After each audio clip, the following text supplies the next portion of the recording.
United head coach Adrian Heath.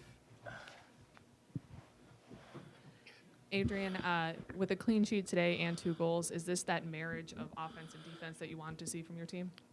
Probably the most complete 90 that we've had in terms of both sides of the ball. We spoke about it in the week. We've had games where we look as though we're a real threat going forward, and then we've had days where we've been solid. But actually getting the both sides in one game is probably the best we've looked, because I thought we always looked dangerous. But I thought our shape defensively was very, very good, and we had to be good because the way that they play is, they spread the field, they put you in bad spots defensively. But I thought that we kept our discipline, which was huge today. But more importantly, I thought that we showed a real courage in believing what we were doing. And I'm really pleased for the players. I'm really pleased for everybody connected with the club because, live on TV, we've had a couple of horror shows. And it's nice to see that, we are improving, and we're probably a little bit more than just having a nice badge, if Lexi's listening. Going into the game, Kansas City only needed 1 point to stay atop the West and were seen as a rare road favorite. How did you feel about your team's performance, and did you read into that and how Kansas City was seen as? I thought they had a big game on Wednesday, because when the Red Bulls come, they're two of the better teams in the league, and it was a big night from there. I wanted us to start quick. I wanted us to start further up the field, which we did. I thought the two, Miggy and Kevin Molino's choice of when to go and join in was very, very good. And I thought that Abu worked hard and got his goal. So I was delighted for the two front men, because at times when you're playing against 3 and you have to keep, dropping on the deep line midfield player, it's not easy, but they did it really, really well. Did anything surprise you about Vermees's lineup changes?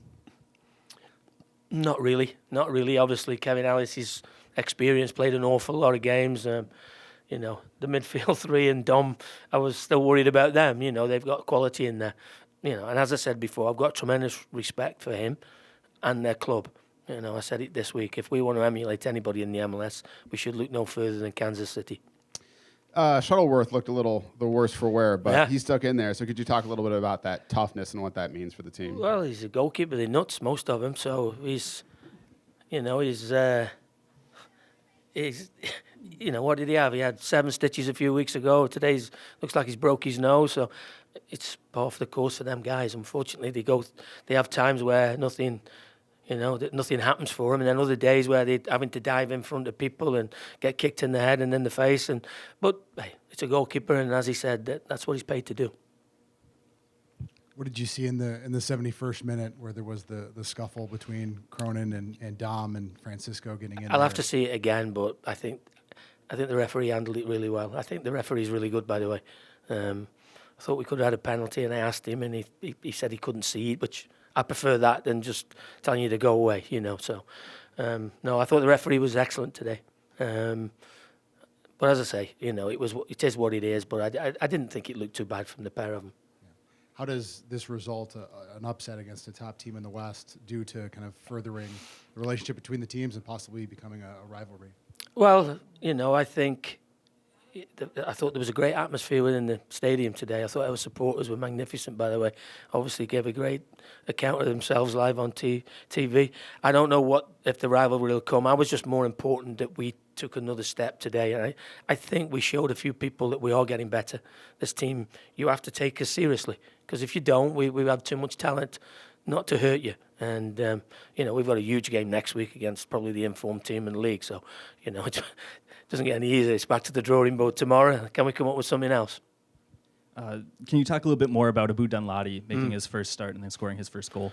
Well, it's a great landmark for the kid. It's his first MLS start, his first professional, start from the beginning. And I think, as I said, I'm a huge believer in you get out of football and life generally what you put in. And he has worked so hard the last few weeks to really force my hand. And for him to get on there, he took everything on board that we asked of him, because the way that we asked him to play, dropping onto their deep line midfield player when they got it, it's not normal for him. It's not natural.